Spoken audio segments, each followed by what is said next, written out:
I think we're very close to hitting a tipping point, and people realizing how unhealthy and destructive the old model was. I mean, just treating the symptoms with a pill and causing new symptoms to appear, which therefore leads to more pills. That's not working. Are you curious about discovering ways of making your life better? Then welcome to my podcast. I'm Bob Nickman, and this is The Exploding Human.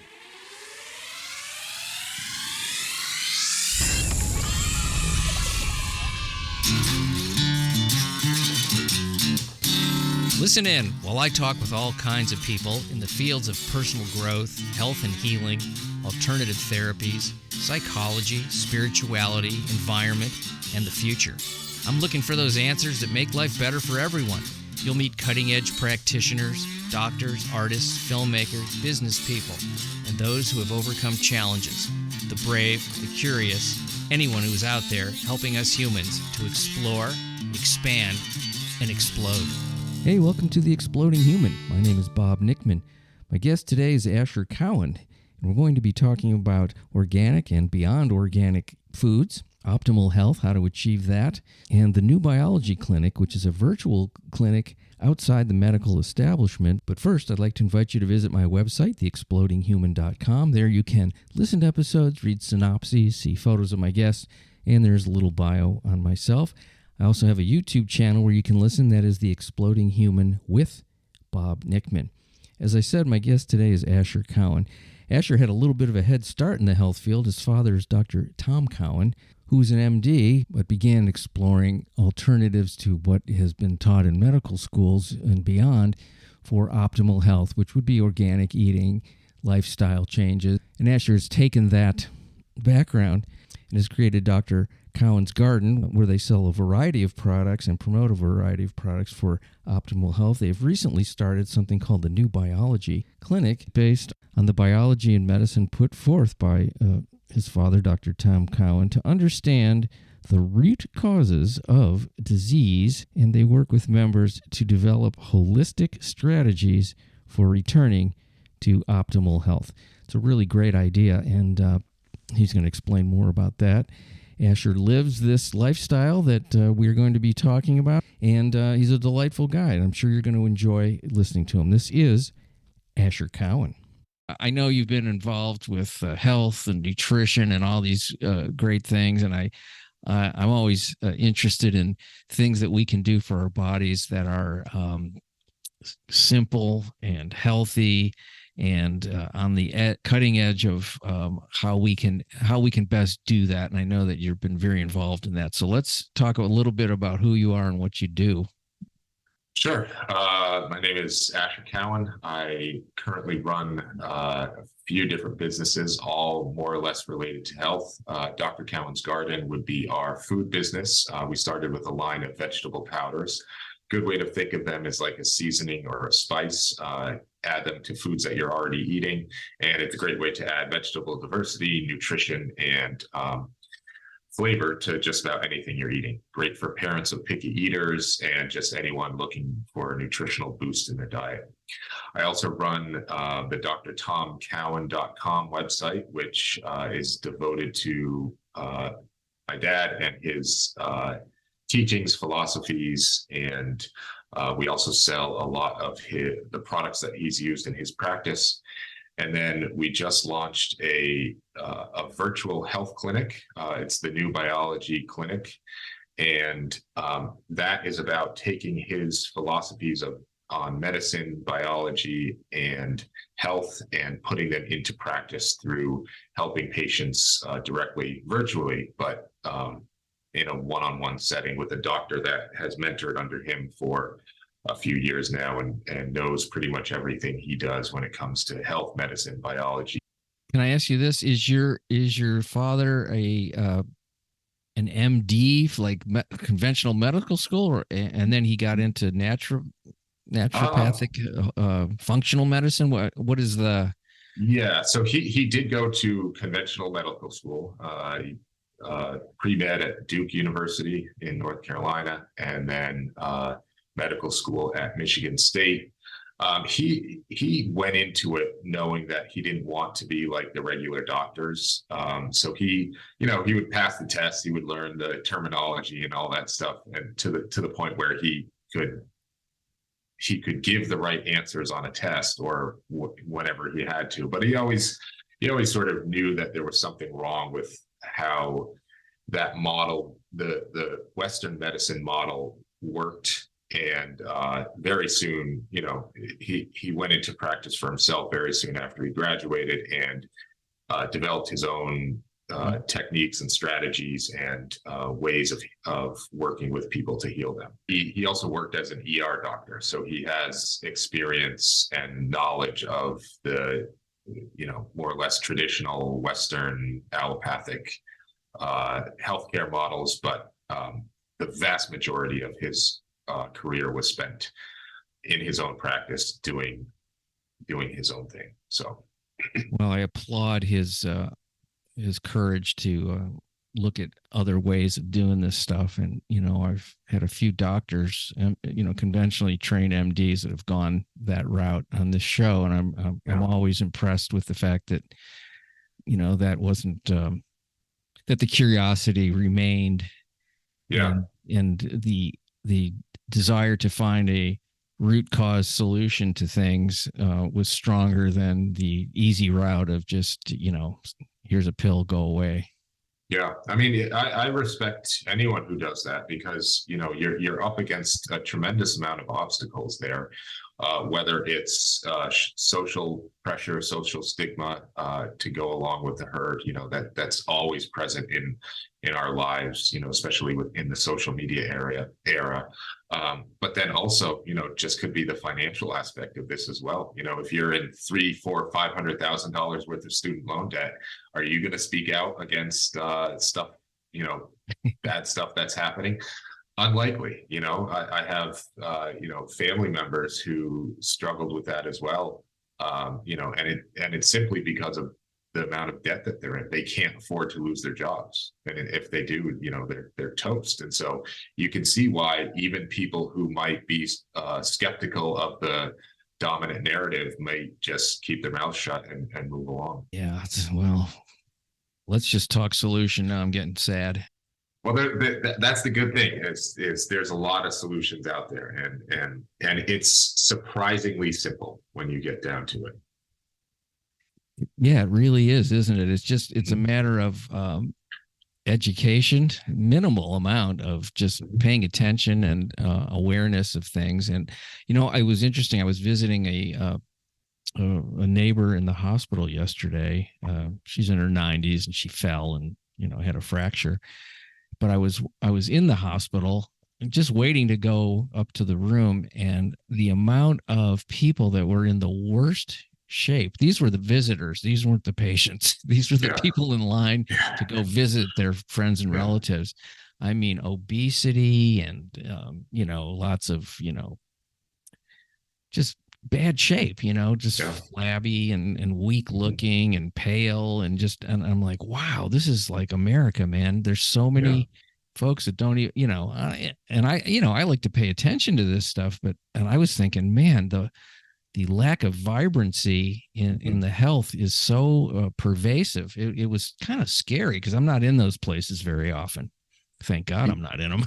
Yeah, and for me as well, and I can only imagine what happened to a lot of people who were, forced to stay in their houses and, not see their family and loved ones, and eating bad food and constantly under stress. I mean, that'll do it. And for me, I kind of, 2020 moved out to a pretty rural area, and I work from home, so I don't really go out that much.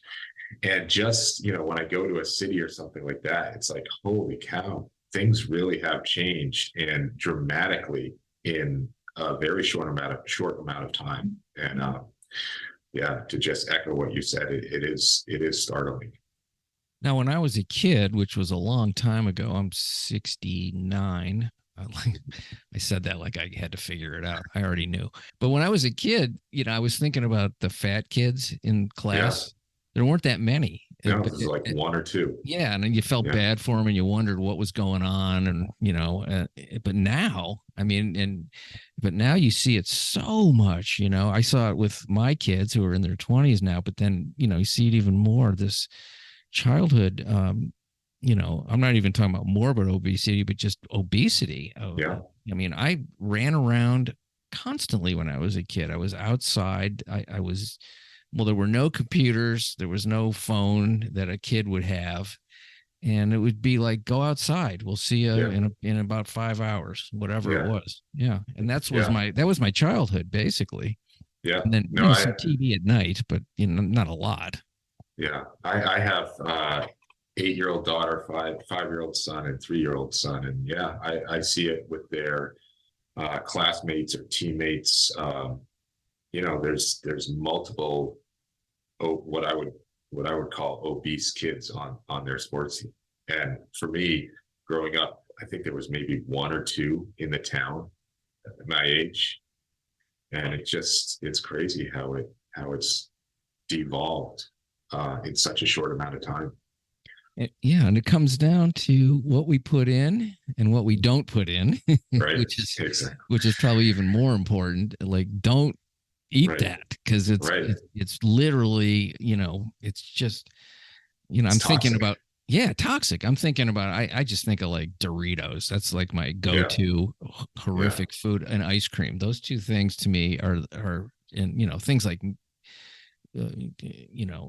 McDonald's and milkshakes and just stuff that's just so clearly poison, and it's cheap and it's easy to get, and it's kind of tasty, honestly. I mean, once you get away from it, you realize how horrible it does taste. Actually, you just go, oh, this is too salty, it's too sweet, it's too, you can, but once you start on it, it's very addicting.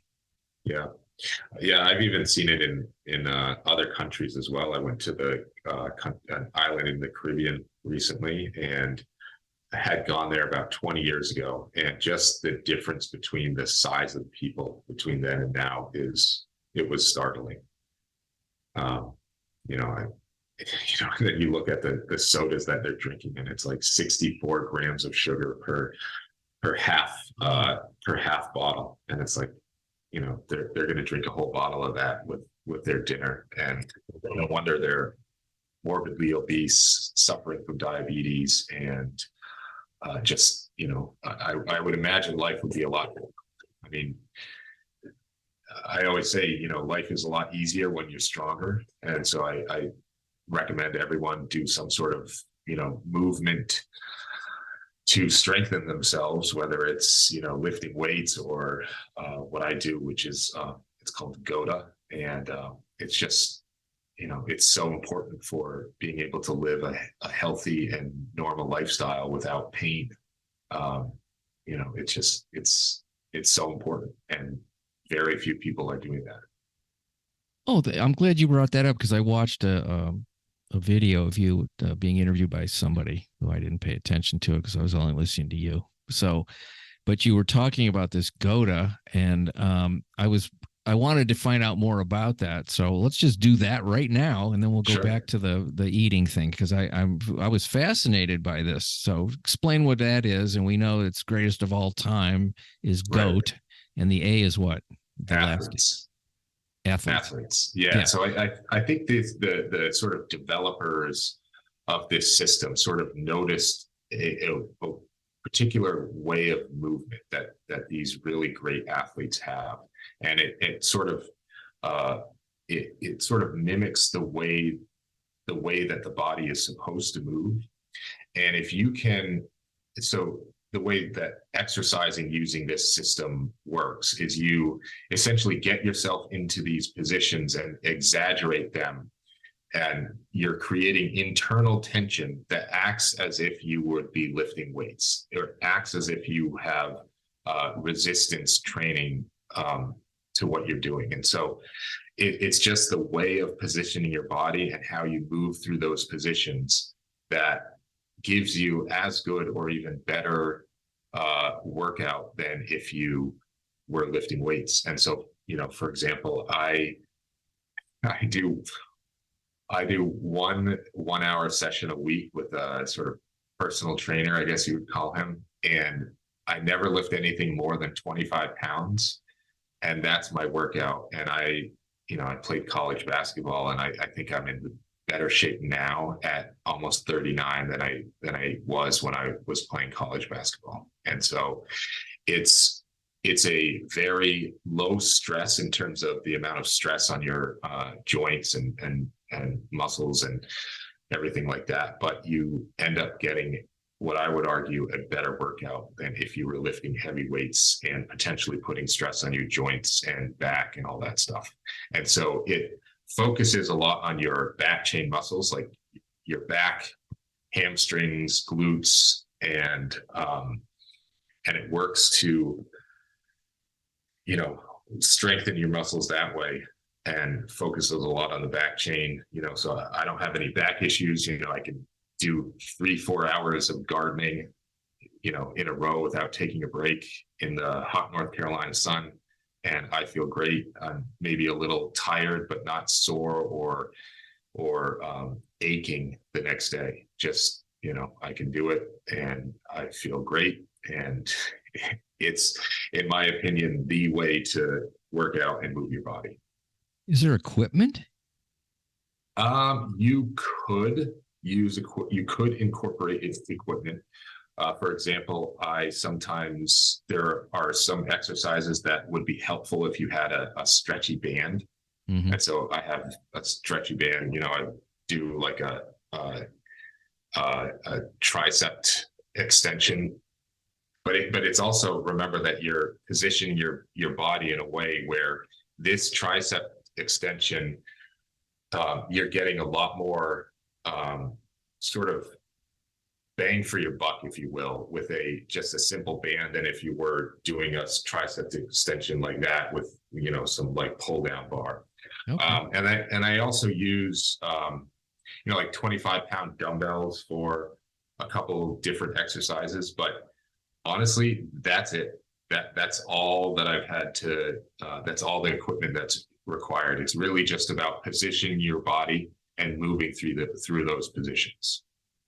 And you feel it, obviously, when you're doing it. You feel it. Yeah, you feel it. How does somebody find out more about that? Is there like a website that has information, or? There's various people that are sort of go-to practitioners or go-to trainers. Mm-hmm. But if you're interested in following what we're doing around this, is the part of the New Biology clinic.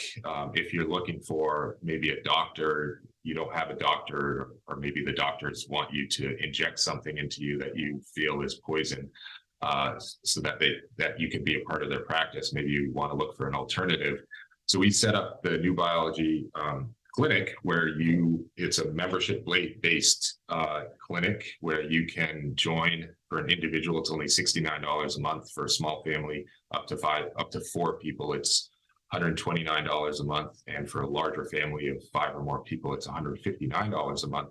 You get as needed consultations with our doctor, and then you get free access to group training sessions, which are these go-to training sessions. It was actually my personal trainer who I met months before we started the clinic that I decided that this is the way to do it. This is the way that we have to be moving our bodies. And so I made sure that he was part of our our clinic. And you get free access to group training sessions where he goes through all the different movements that you can and should be doing. And then he's there to help you through them, like position you properly. Because it really is about positioning. Like, you could have your foot, like this, mm-hmm. Pointed out a little bit, but it's really important that it's pointed like that. And those little subtle changes make a huge difference in the effectiveness of the moves and of the workouts. And so that it's free. So newbiologyclinic.com. And if you are looking for that, it's a free addition to being a member. And we have a lot of people who are experiencing really great results by working with Pat. He's the trainer, and I can't say enough good things about it. Wow, I had no idea this even existed until I saw your video the other day. Working out is not a new thing for me. But once I was introduced to this way of working out, it's the only thing I do. I was bench pressing and squatting and deadlifting and all that stuff before this, and I basically completely stopped that. And it's been over a year now, and I don't do any of that anymore. Just the go to stuff. That's fantastic. And you do it every day, I'm assuming, on your own plus the trainer, or not? Okay, not every day. I said that not every day. Like so. But the great thing about it is like once you start getting into once you start knowing the moves, getting the routine down, you can literally say, oh, I have 30 seconds. Why don't I just do a set of these shoulder reaches. Mhm. And you can get a great shoulder and back workout in 30 seconds to a minute. And, just in between, I don't know, maybe you're waiting for your coffee to brew or something like that. And so I end up doing that over the course of the week, but I really only have one dedicated hour during the week where I do it. Well, you look like you're pretty damn fit. So thank you. I mean, I literally best shape of my life. And I owe it to this. And again, I played college basketball, so at one point I was in decent shape as well. I played elementary school tetherball. Nice. That's my sports career. I love tetherball. Yeah, it was. Yeah, it was fun when you were a kid. It was really fun. So now let's talk about this. Here's the thing: I think most people would say, I want to be healthier. I want to feel vibrant. I don't want to do so much work to do that. I don't want to go shopping for all these different vegetables, and I don't want to make smoothies, and I don't want to, I want it as convenient as possible. Yeah. How would you say that they begin a new way of changing the way they eat and shop and all those kinds of things?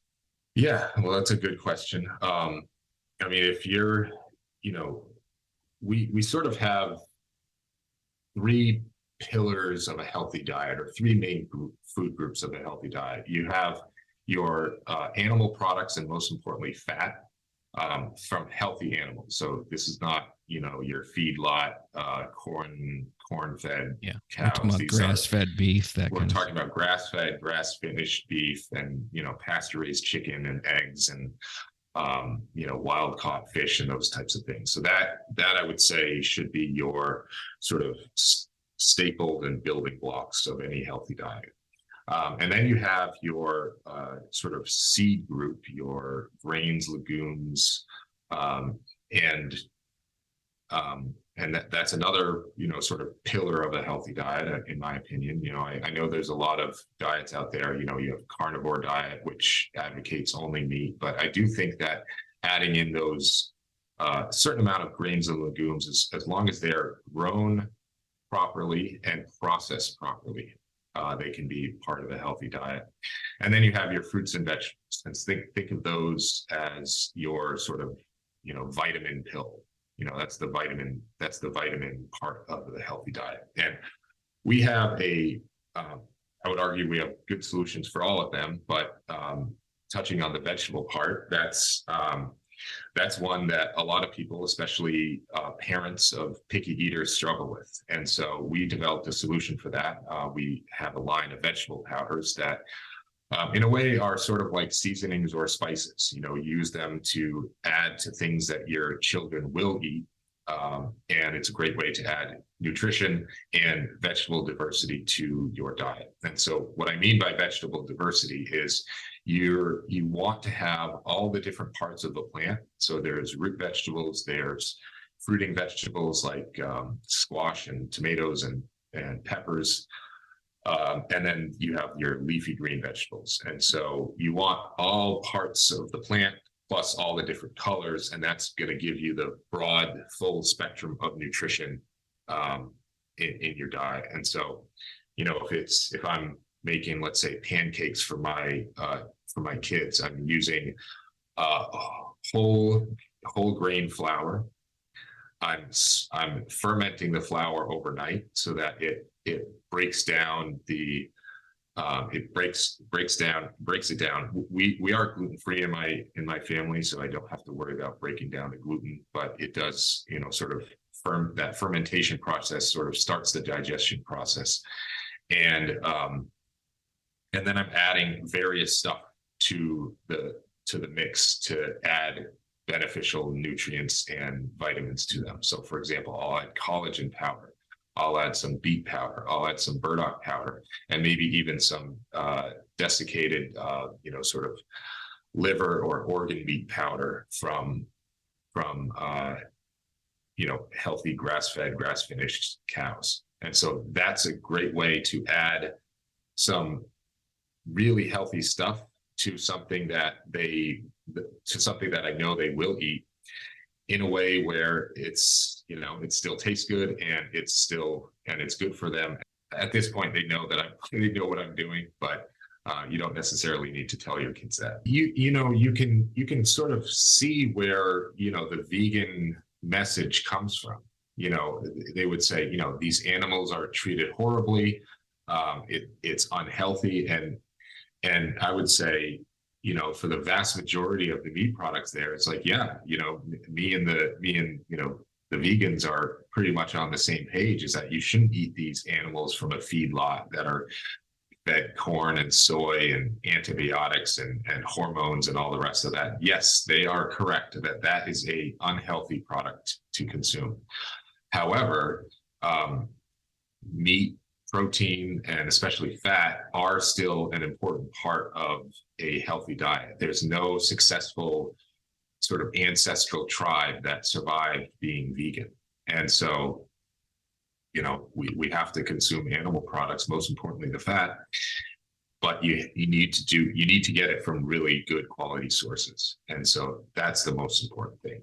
And again, grass-fed in the supermarket doesn't necessarily mean fully grass-fed. All cows are grass-fed up to a certain point. All cows, they sort of start off on this big ranch. The rancher grows them to a certain size, and then they sell them to the feedlots, who then get them to a new size before they're taken to the meat packers. And what about when I go to a store and it says organic fruit, organic vegetables? I never know how much to trust that. I just don't really know. Yeah. Well, and that's a great point, because, first of all, the standards of what it means to be organic continue to slip.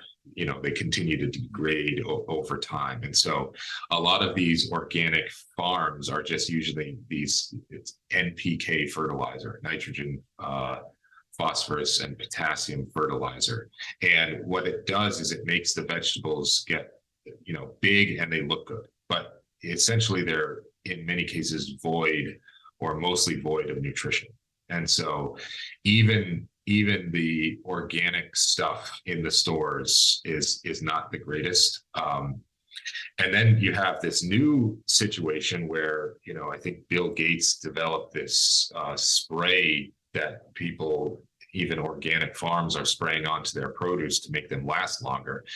You can't wash it off, and who knows exactly what's in there. And so, it's just a dicey situation where we're disconnected from who grows our food, and therefore we don't know how they're growing it. We don't know what they're adding to the soil, what they're not adding to the soil, or what's added to the finished product. If it's one of these, I think it's a peel spray that they're adding to allegedly keep the produce fresher.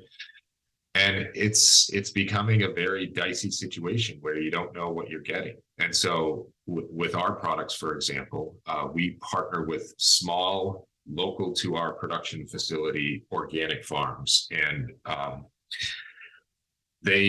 we call it beyond organic, because all these farms are going above and beyond the minimum organic standards. And so, that's beyond organic, not to be confused with Beyond Meat. We don't endorse that in any way, shape, or form.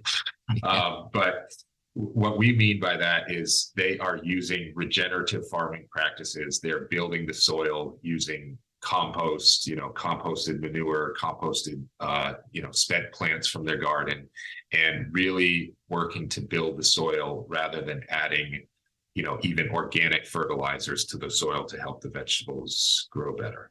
These are people who are looking after the soil, the microbes, the insects, all the good stuff that's in the soil, and are feeding it in the right way using compost, using those types of things. And we call that beyond organic because it's going well above and beyond the minimum organic standards that continue to slip and degrade over time. Yeah, sometimes I buy stuff that says organic, and I like the way they write the word organic. It's a nice font. It makes you feel like you're really doing something great. The font is more important than the actual thing. So I'm like, oh, it's organic. I mean, it's got to be better than the other stuff. Yeah, it's going to be better than the other stuff, but Cal Organic or Foxy Farm Organic is still, it's barely above. I mean, when you taste something that is truly what you're talking about, it vibrates. You can feel the life force in it. Alive food as opposed to barely alive food, and then even dead food, which is things in boxes and cans that you just kind of go, oh, I can't. And I grew up with a lot of that stuff, that whole sort of 1950s and 60s, the fast, TV dinners and TV dinners. Bird's eye frozen vegetables. You drop the pouch in boiling water. If you've gone down that road for a number of years, you really have to train your taste buds back into enjoying and appreciating real food, because you're getting a ton of salt, you're getting a ton of fried stuff, it's very sweet. And so you're going to have to go through a process to train your taste buds to not be so off put by these maybe more bitter, earthy tastes that real food might have. Grass-fed beef is going to have a more earthy, sort of grassy taste than, or even a tiny bit more gamey taste than your corn-fed or corn-finished beef. And for some people, I enjoy it better, but for some people, it does take a process to sort of retrain your taste buds into appreciating real food. Well, that is a real thing. I mean, there's like I will just call it a detox period where you have to, once you stop doing something, and then if you were to try it again after a period of time, then you really see what you were doing. There was a guy I had on here. I can't think of his name right now. It was about a year ago, and he was telling me he did a big transformation in all of his eating and health and stuff. And he had some friends over, and he went to the health food store, and he bought some soup that was the healthy soup with all And he goes, and I cooked it. I heated it up because I couldn't eat it. It was too salty. And this is like one of the better sort of health Health Horizon. I'm just making up a name, but they have great names. But he said it was so salty that he couldn't eat it. Yeah, no, I totally get that. And yeah, it might be a process for people, but it's definitely worth it. But because once you can start appreciating real food, you will get there. It just might take some time, but you'll be a lot better off and a lot healthier for it. Yeah, that's my experience. It's just, and it's slower than you want it to be, but when you slowly make that transition, you don't have to be nervous about it or in a hurry or any of that stuff. Just start and see what happens. And we can get there. Anything else? Oh, you know what I wanted to talk to you about? Sure. Your clinic. So it's a virtual clinic, and so people can do this instead of I guess you could get a sort of hospital type healthcare thing if you're, in a car accident or something like that. And then use your health clinic to do everything else, which is probably most of what most people would do. Yeah. Most of what people need are ongoing support for their health journey, whether they have an existing condition that they've been, quote, diagnosed with, or, they're just not feeling right, or, maybe they just want to have someone that they can talk to about something that might come up in the future. And so we've designed a model so that it's a membership-based model, but you get as needed access to the doctor. So for example, if you have something that's really bothering you, you sign up, you set up a consultation, maybe it's, you sign up today and maybe you get a consultation next week. And our Dr. Willett, who's, trained medical doctor, gone through all the accreditation steps that anyone in the US has to go to, but he has also had an interest in natural healing and alternative healing methodologies since he started. So he's very well versed in that. And you get to talk to him basically whenever you want. So if you had a consultation next week and he says, you know what, we really need to set up a check-in 2 weeks from now, you can do that. And there's time, space on the calendar, but it's not going to cost you an additional, $200, $500, whatever it is to see him. It's just part of your membership. And then he's going to work with you to help, or work with you to try to help you with whatever you're dealing with. And then I also mentioned that you get access to the movement sessions for free. So there's no additional charge for that. If you do want a one-on-one session like I have with Coach Pat, that is an additional charge, but you do have access to all the group sessions where anyone can come and you'll get a lot out of those. So are we talking about doing this virtually? Yep. Oh yeah. I do the training sessions with Pat virtually, and he's able to, see my feet, see that they're, pointed correctly, see that, if my cool. back is, properly engaged, he's able to see that virtually. And, and he can correct me as needed. Before the group sessions, he'll release a video of, these are the 4 or 5 different moves that we're going to go over this session. So here's how I do it. Here's how you should be doing it. And also what's great about it is it works for any level of fitness. So for example, you can be, let's say an athlete who's trying to get from, really good to even better, or you can be, starting on your fitness journey at age 70. And so those are 2 different people that, in a different setting might need 2 different coaches, or 2 different, even 2 different sections, because, how is one person going to get the same benefit or get a benefit from another person?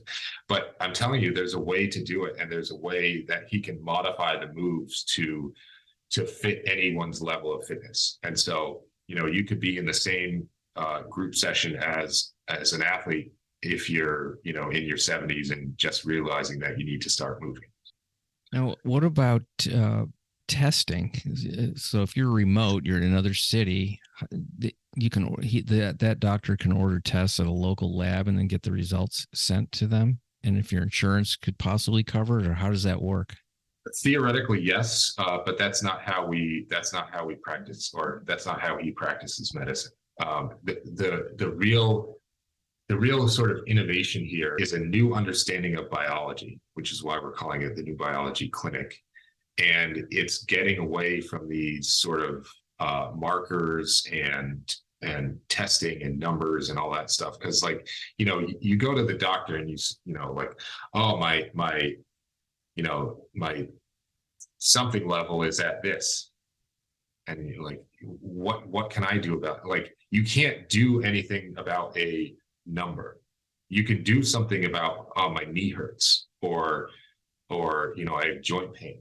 And the innovation, or maybe not the innovation, but the unique part about this is you might have someone who has, what we call arthritis, or, joint pain, and they might have joint pain for very different reasons. One person could be moving improperly or not moving at all and have joint pain when they walk or something like that.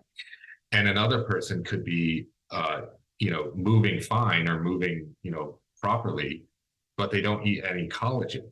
And so they've, sort of worn away their joints because they're not getting collagen into them. And then, collagen goes for the joints. And so it's important as part of joint health. And so those are two very different causes for what might appear to be the same condition. And so what Dr. Willett is going to do is he's going to get to the root cause of your condition by listening to you and finding out your story. And it's always the story that tells him what's going on and how to try to help you with that thing. So, for example, the person who's not moving that has joint pain but might eat tons of, might have a healthy diet is going to have a different set of, things to do than the person who's moving fine but doesn't eat, but might be a vegan that doesn't eat any collagen. And so those are two different stories for something that might manifest into the same, condition. I totally understand that part of it. What I was sort of thinking about is, what if somebody had metal toxicity or something that is very testable, and I don't love some of the testing with the ranges and all that stuff. It just seems kind of silly in some cases. But if there's a specific thing, let's say the person has candida, and certainly you can tell things when the person tells you what they're eating and their lifestyle, but you don't know specifically that they have that. So it might take a little bit longer, I would think. And then the person has to also be willing to change a lifestyle, as opposed to somebody saying, well, you have lead toxicity, and you need to start taking this to counteract that, and let's find out where the lead's coming from. That would be some more pinpointy to me. So yeah, I would tend to agree on that. With something that's all specific I wanted to know. like that. I got to be right about something. yeah. But I would also argue that he would be able to get to something very similar, if not the exact same, by learning your story. So, for example, that's amazing. That is amazing. I love that. All right, I started having this issue. When did it start? Oh, well, it started a week after I got the flu. I don't know what we can say here, but people put stuff in their arms, and so I don't want to do it. Yeah. But it started right after I got the flu thing.